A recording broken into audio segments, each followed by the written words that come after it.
নমস্কার বন্ধুরা, স্মৃতি ব্লগে সকলকে স্বাগত। তোমরা সবাই কেমন আছো? আমি তোমাদের আশীর্বাদে ঠাকুরের কৃপায় ভালো আছি। তো আবার একটি ভিডিও নিয়ে তোমাদের মাঝে চলে আসলাম। দেখতে থাকো ভিডিওটা। সকালবেলা ঘুম থেকে উঠে তাড়াতাড়ি করে রেডি হয়ে এই যে চলে যাচ্ছে সেবাশ্রমে। আজকে থেকে আমাদের 3 দিনে বুনিয়াদি মিটিং শুরু। তো ঠিক আছে, দেখতে থাকো ভিডিওটা। তো চলে আসছি। মিটিং শুরু হতে একটু দেরি হয়েছে, কারণ আমাদের যে যেসব প্রশিক্ষণ ওনারা দিবেন, তো ওনাদের একটু ঝামেলার কারণে আসতে দেরি হয়েছে। তো ঠিক আছে, ঠিক মানে প্রশিক্ষণ শেষ করে আজকে একটু আগেই ছুটি দিয়েছে, কারণ ও প্রচণ্ড গরম। আর মানে লাঞ্চের পরপরই ছুটি দিয়েছে। আর তো সে কারণে চলে আসলাম বাড়িতে, যেহেতু ছুটি হয়ে গেছে। মেয়ে নাই, স্কুলে গেছে, আর তোমাদের দাদাও আত্রে গেছে। তো আমি একটু আগেই চলে এসেছি, চাবি ছিল আমার কাছে। তো আমি চলে আসছি, যেহেতু আগে শেষ হয়েছে। তো ওখানে লাঞ্চ দিয়েছিল, মানে খেতে দিয়েছিল, যেহেতু সেবাশ্রম তো নিরামিষ সব কিছু দিবে। তো সকালে খাবারটাও খাওয়া হয়নি। দেখো, সকালে নাস্তা দিয়েছিল, সেটাও খাওয়া হয় নাই। আর এই যে দুপুরে দিয়েছিল, কী দিয়েছিল সেটাও দেখি নাই। তো এখন দেখাইতেছি তোমাদের। পায়েস দিয়েছে একটু, তারপরে টক সবজি, মানে কাঁঠালের তরকারি, আর পোলাও চালের ভাত, আর পটল ভাজি।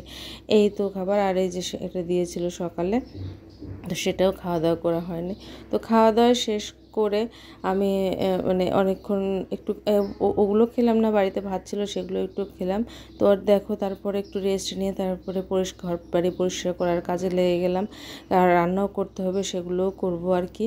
তো দেখো, এই ঘরের অবস্থা, ফ্যান ট্যানের সব কিছু মুছতে হবে।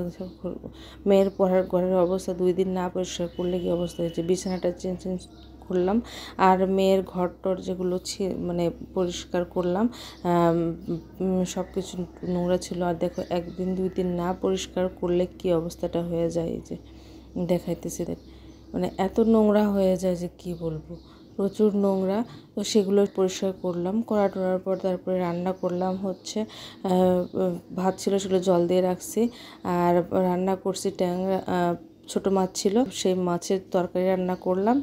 আর মানে চচ্চড়ির মতো রান্না করছি। আর ঘন্ট রান্না করছি, মাছের মাথা টাথা কাটা ছিল, সেগুলো দিয়েই ঘন্ট রান্না করছি। তো তারপরে দেখে, এই যে দেখো, ঘর বাড়ি সব পরিষ্কার করে কমপ্লিট করে গোছানো একেবারে কমপ্লিট। বিছানা চাদর টাদর সব কিছু চেঞ্জ করে দিলাম আর কি, দিয়ে। আর তারপরে ঘরটারও পরিষ্কার করলে একদম ঘর মুছে সব কিছু গুছিয়ে নিলাম। তারপরে দেখো, স্নান করে আসলাম, মানে পুরো টোটালি স্নানই করলাম। এত গরম লাগছে যে কি বলবো। স্নান টান করে আসলাম মাত্র। এখন কিন্তু অনেকটা বেজে গেছে, প্রায় 12টা পার হয়ে গিয়ে মানে বেজে গেছে। আমি বাথরুম থেকে বের হয়ে দেখি 12টা বেজে গেছে, কারণ বিকেলের পর থেকে যেহেতু কাজ শুরু করছে, অনেকগুলো কাজ রান্নাবাড়ি করতে করতে দেরি হয়ে গেল। আর রাত্রে যেহেতু 12টা বেজে গেছে, এখন আর খাবো না। তোমাদের দাদারা খাওয়া দাওয়া করে, দাদার মেয়ে খাওয়া দাওয়া করে শুয়ে পড়েছে। আমি এখন আর খাবো না, মানে ভাত আর খাবো না। তো হালকা পাতলা কিছু একটু খাবো, খেয়ে দিয়ে আমি শুয়ে পড়বো। তো ঠিক আছে, একটু আসছি। তো তারপরে দেখো, এই যে ডাইনিংটাও কিন্তু পরিষ্কার করা হয়েছে। ডাইনিংয়ের এইগুলো সব দেখো, মানে টেবিল ম্যাটটা থেকে শুরু করে সব কিছুই পরিষ্কার করেছি, কারণ প্রতিদিন তো সময় হয়ে ওঠে না। আর জল আসছিলো, মেয়ে তারপর একটু জল ভরলো, আমি বাথরুম গেলে খাওয়ার জল আসছিলো, তো সে মেয়ে জলগুলো ভরলো। তো রান্নাঘর তো দেখানো হয়েছে, সব কিছু পরিষ্কার যেহেতু করেছি। আর যে দেখো, ফ্যানটা কিন্তু এখন পরিষ্কার করে কত ভালো লাগতেছে। এত বেশি ময়লা পড়ছিল যে কি বলবো।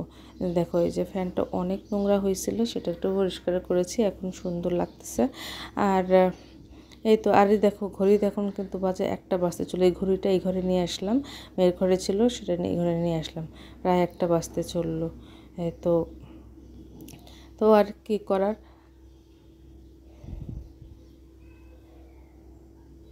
তো এই যে দেখো, এই ছিল ভিডিওটা, আজকের ভিডিও। দেখো, একটু মানে ঘর তোমাদের দেখাইতেছি পরিষ্কার পরিচ্ছন্ন, তো তার মধ্যে মনে হচ্ছে যে গরমে ঘেমে আমার একেবারে যাতা অবস্থা।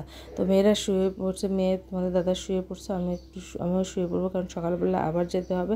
রান্নাবাড়ি করে রাখলে তো সেই ঝামেলাটা নাই। তো ঠিক আছে বন্ধুরা, সবাই সুস্থ থাকো, ভালো থাকো, সকলকে শুভরাত্রি।